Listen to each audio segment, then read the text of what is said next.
By now, many of us have heard Nigerian author Chimamanda Adichie's 2009 TED Talk, The Danger of a Single Story. And even those of us who have not are aware that there's more than one narrative about a group of people. Adichie spoke even on confronting her own biases and preconceived notions. Like, for instance, the time she went to Mexico and felt surprised for a second because of what she found there, before suddenly feeling embarrassed. She found content and happy Mexican citizens and not a mass exodus of people heading to the US border. She realized that that mindset was no different from those who had remarked with surprise on how eloquently she speaks the English language, even though it is her first language. Stereotypes that gain popularity unfortunately become the singular view of an entire race or country or group of people. One of the ways we can challenge mainstream stereotypes and subvert narratives is by telling our own stories. I'd like to share a few of my own stories with you today. I can still remember that cold night on April 2010 when I stepped foot in America for the first time. Debbie picked me up from the airport. She worked for the Appoquiniming School District and we communicated via email for several weeks. And now I was walking through the airport looking for the face I had only seen in pictures. I spent my first night in Delaware at her home, in a beautiful mini mansion as they call them in Middletown. And the next day, we journeyed to the home of my host for the next week, the district superintendent, Dr. Prophet. On the drive over, Debbie mentioned that her home paled in comparison to the luxury I was about to see. This must be a joke, I thought. Her home was enormous and beautiful, yet she spoke as though she could only dream of such extravagance. It's important to note here that Debbie was a white woman, while Dr. Prophet was black. When I got there, Dr. Prophet gave me the grand tour of her home, and boy was it grand. By the time we were finished though, I was in tears. And not just a tear rolling down my cheek, but I sobbed openly. I wept. She consoled me while inquiring what was amiss. Trying to speak through tears, I told her that, well, besides Oprah, I didn't think that black people could live in a house like this. Black people don't live like this where I'm from, I told her.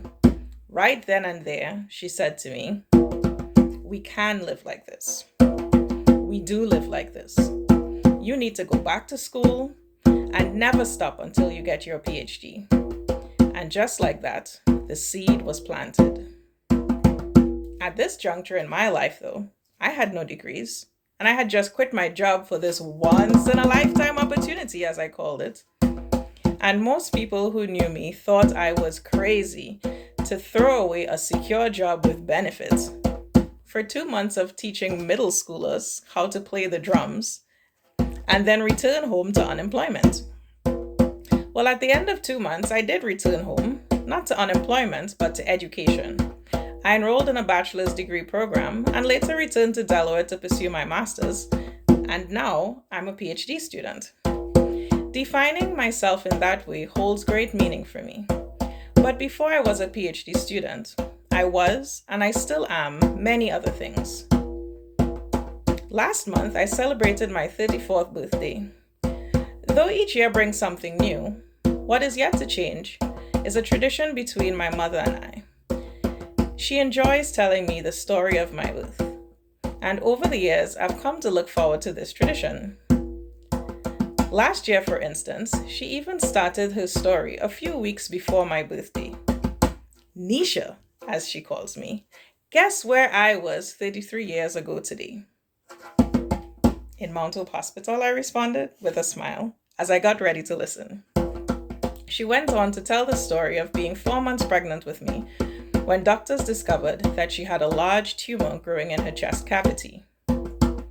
And can you believe that those doctors wanted to terminate the pregnancy? She asked, just as she would if I had never heard the story before. Then she talked about the surgery to remove the tumor and how thankful she was that she fought to keep me. When she looks at me, you could see in her eyes that she still sees her miracle baby, the baby the doctors wanted to terminate, the baby she fought for.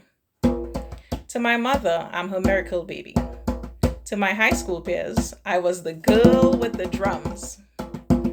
To others, I was a queer activist in Trinidad. And anyone who knows me well will attest that I'm a proud parent. Last fall, I conducted a small research study to determine the reasons why Black students pursue PhDs. I had hoped to uncover the person who planted the seeds in their mind, uncover who their doctor prophets were. What I found, though, were varying studies used to examine the barriers that Black students face and the hurdles that they have to overcome in this pursuit.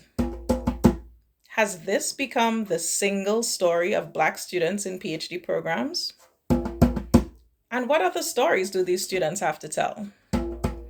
According to Flynn and Stevens, the act of recovering, telling, and then preserving one's own history is not merely one of intellectual vanity. Instead, the endeavor by individuals and social groups to document their history, particularly if that history has been generally subordinated or marginalized, is political and subversive.